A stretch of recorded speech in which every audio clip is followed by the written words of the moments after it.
Hello and welcome to the Sacred Cards channel. Thank you for joining me as I showcase my Witchcrafter deck profile for December 2024. Yes, it's a magical time of year and I'm excited to bring you a fresh take on Witchcrafter. After working with the deck since release, it's been a never-ending test process. I don't know if any two Witchcraft players in the world can agree on everything that the deck needs, but that ultimately leads to the innovation of players trying to be creative and incorporate different archetypes.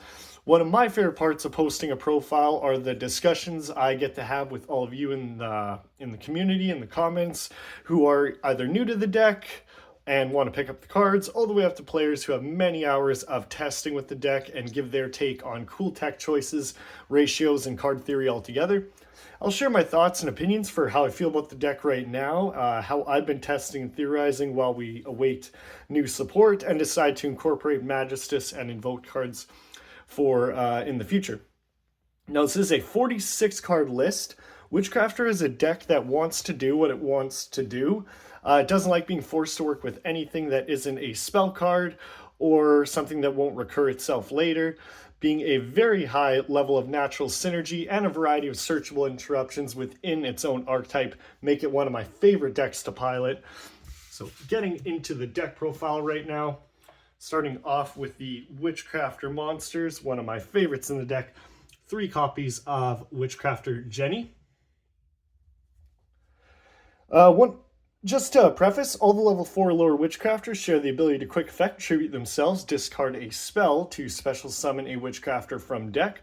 All the Witchcrafter spells share the ability that if their primary effect wasn't used, they return to my hand during the end phase. If I control a Witchcrafter monster. Jenny can banish itself from the grave along with a Witchcrafter spell, and that spell's effect becomes Jenny's effect. And then you bet I'm playing 3 copies of Witchcrafter Shmieta, level 4 monster with the effect to banish itself and send any Witchcrafter card, being a monster, spell, or trap, to the grave. And then we have 2 copies of Witchcrafter Pitor and 2 copies of Witchcrafter Pottery.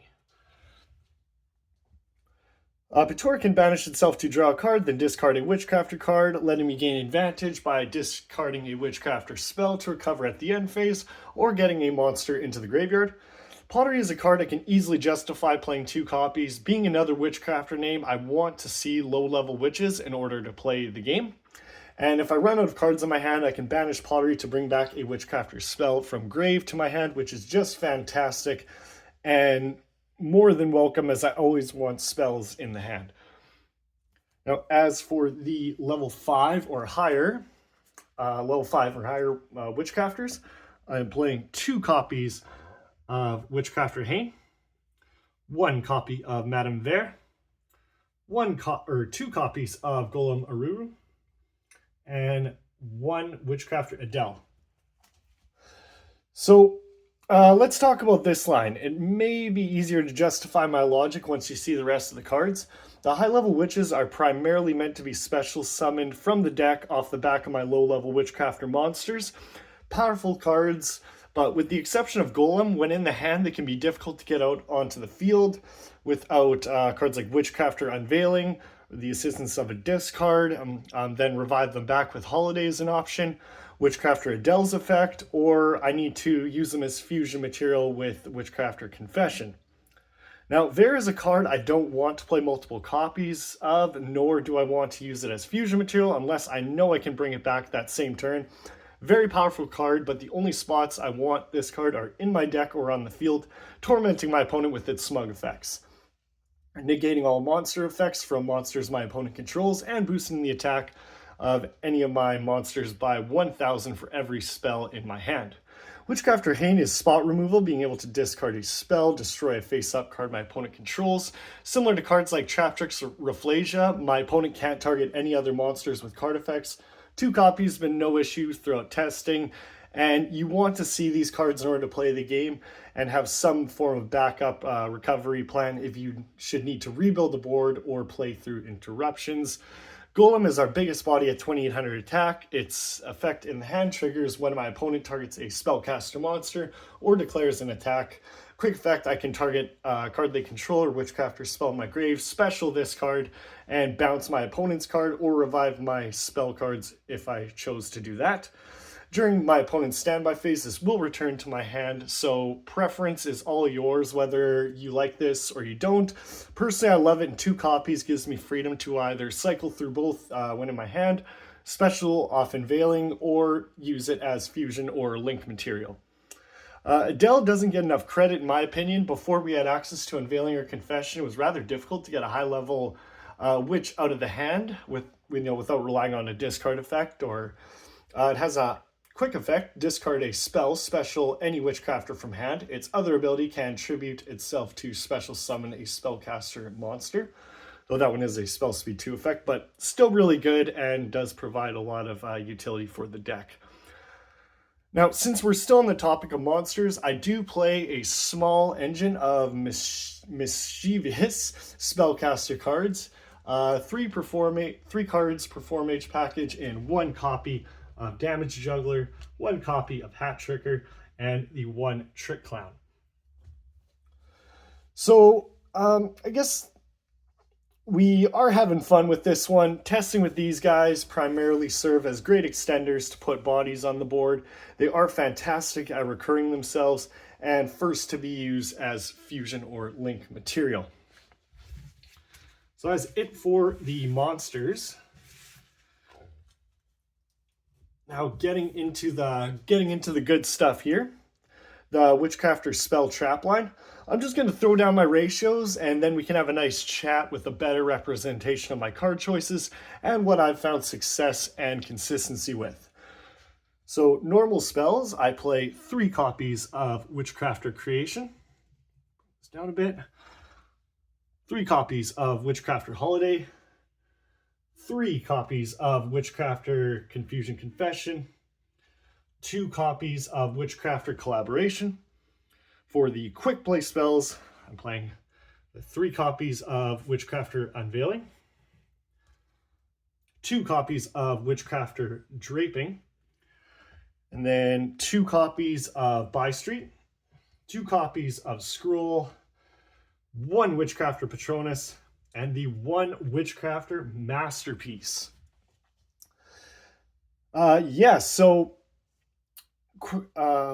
Sorry, where was I? Here. So as far as the recursion effects, the only difference with the continuous spells is that they return to the field instead of back to the hand. So the 1 copy of Patronus, the 1 copy of Masterpiece. I have a few other cards in the main deck, but I want to have a discussion about these cards here. After many years of card theory and considering tech choices, number of cards in the deck, trying to cram in good disruption cards to make the deck viable, I came to a revelation the other day that made me realize I've been fighting with the deck instead of working with the deck on its strengths and weaknesses. Trying to force a deck to do things it doesn't want to do is something that made me think I need to reevaluate my choices and to synergize with one another and meet conditions of certain cards as often and consistently as possible, so I can make sure I have a fun experience playing the game while still being able to compete and give my opponent a solid match. So with that attitude in mind, the deck building process became much easier and the end product resulted in a deck I'm having a blast working with. So as mentioned earlier, the witches can be a bit fussy, so I decided to give them everything they need to work with. In my opinion, the best card in the deck and one that can gain a ton of advantage very quickly is Witchcrafter Masterpiece. Now, a card that isn't seen in most decks using Witchcrafter because I find often players will cut down so hard on the engine in order to make a deck top tier by including Branded, Diabellstar, White Forest, Dogmatica, several other decks that don't strictly benefit Witchcrafter other than the fact they're all spellcasters. But that's the beauty of Yu-Gi-Oh! I encourage everyone. It's that kind of drive and motivation that makes sharing ideas and testing so much fun. But this is kind of what I went with for this. So all that said, all the Witchcrafters don't want to be top tier. They want to do their thing and maybe win a locals. So I built the deck with Masterpiece and the Witchcrafter spells in mind by playing 3 copies of the cards I deem most important and 2 copies of everything else. Over 95% of the time, Witchcrafter Masterpiece is live. Plus, we have in-archetype searchable recurring cards that provide different forms of protection, disruption, spot removal, draw power, and take care of several game mechanics with easy access, especially if I'm piloting the deck well. Creation can search a Witchcrafter monster, Holiday's Monster Reborn, Confession gets me access to the best fusion monster the archetype could ask for, Collaboration allows me to attack twice, prevent my opponent from using spells or traps until I conclude my attacks. Unveiling Special is a monster or a Witchcrafter monster from deck to hand. I maximize on 3 copies to ensure I never have to worry about drawing into or opening level 5 or higher witches in my hand. Plus the ability that if that summon resolves, my opponent can't respond to my Witchcrafter monster's effects for that turn. Draping bounces spells and traps up to the number of witches present on the field. Bystreet protects everyone the first time they might be destroyed by battle or card effects. Scroll lets me draw a card when I destroy a monster by battle, and Patronus is a continuous trap where each turn I can shuffle back a spellcaster that is banished or in my graveyard into the deck, add a Witchcrafter spell from deck to hand. In grave, I can banish it to recover every single banished Witchcrafter spell back to my hand. And finally, Masterpiece goes off by targeting any spell in either graveyard. Add a copy of the same name from deck to hand. Instantly, this becomes a free form of utility for witchcraft effects. And by banishing itself and any number of spells in the grave, I can special summon a Witchcrafter from deck with a level equal to the number of spells banished by Masterpiece. So hopefully that kind of paints a better picture of what I was going for when building the deck. Before I get into the extra deck, the last of the engine cards, scoops these guys over here, I am playing the 1 copy of Reasoning. So the 1 copy of Reasoning, I firmly believe Konami had this card in mind when creating Witchcrafters. 2 copies of Triple Tactics Talon and the 2 copies of Forbidden Droplet. So like with, I want to have a few high impact spells in the deck. Talents is chosen because if our opponent does decide to interrupt my main phase, then I'd like to have access to its multiple effect options. And Droplet is another powerful card to help me break a board or negate multiple effects while gaining advantage off the send cost. Almost every single card I play, with the exception of a couple witches, Talent and Reasoning, benefits off being sent to the grave. So that concludes my main deck, which is the main focus of the deck. The extra is 100% up to you, so have fun with it. And yeah, so like I'll just jump into the extra deck here. A little bit of a speed round. Like my main focus, 3 copies of Witchcrafter Vice Madame. This card, like I said, is pretty much everything the archetype asked for. 3 very powerful quick effects that can all be used